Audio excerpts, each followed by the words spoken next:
अफान ने जब से वादा लिया है ना, मुझे बहुत इत्मीनान हो गया है।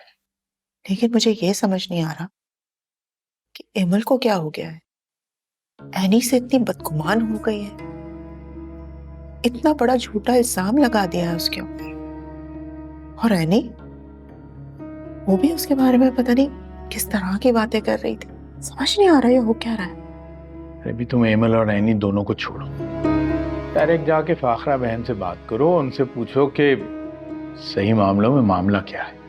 फाखरा को तो रहने ही दीजिए, उनसे तो बात करना ही फजूल है। उनको अगर फोन किया ना तो उन्होंने ताने देना शुरू कर देना है। मैं एक काम करती हूँ, मैं दुर्दाना को फोन करूंगी। वो दोगली ही सही, लेकिन अंदर की बात वही बता सकती है। चलो ठीक।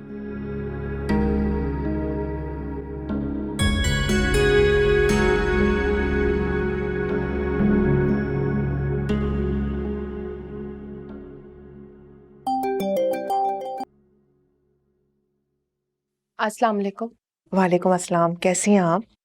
आपकी बेटियों के इस घर में आने से पहले तो बिल्कुल ठीक थी, मगर अब खुदा ही हाफिज है मेरा, ना 3 में हूँ ना 13 में। क्या मतलब? अब क्या कर दिया मेरी बेटियों ने?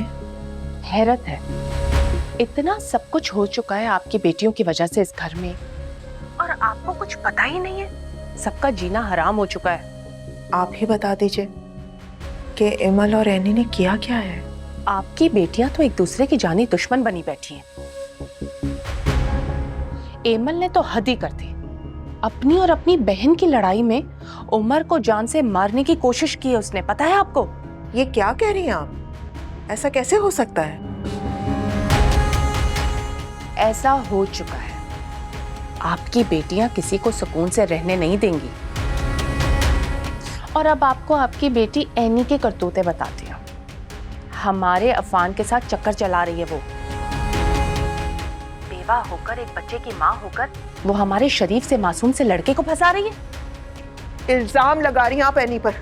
मुझे अपनी दोनों बेटियों पे पूरा यकीन है। आपको आपको कोई गलत फहमी हुई है। हमें गलत फहमी हो सकती है, मगर अंधे नहीं हैं हम। एनी और अफान के बीच में जो कुछ हो रहा है हमें सब कुछ नजर आ रहा है। शर्म आनी चाहिए आपकी बेटी को। बेवा होते हुए इश्क माशूकी में लगी हुई है, कम से कम अपने बच्चे पर ही रहम कर लेती। जबान संभाल के बात करें आप। इल्जाम पे इल्जाम लगाए जा रही हैं। आप तो खुद जवान बेटी की माँ है। आपको तो इन हसास बातों का खुद एहसास होना चाहिए, लेकिन आप हैं कि बोले जा रही हैं, आपकी जबान ही नहीं रुक रही है।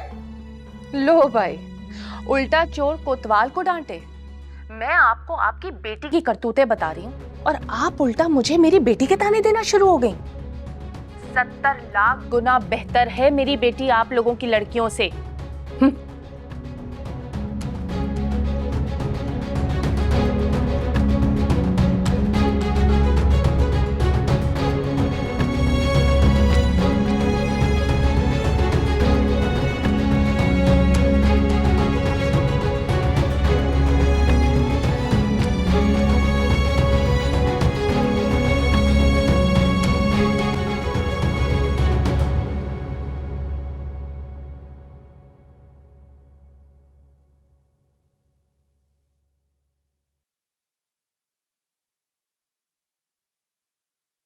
क्या हुआ जरीन,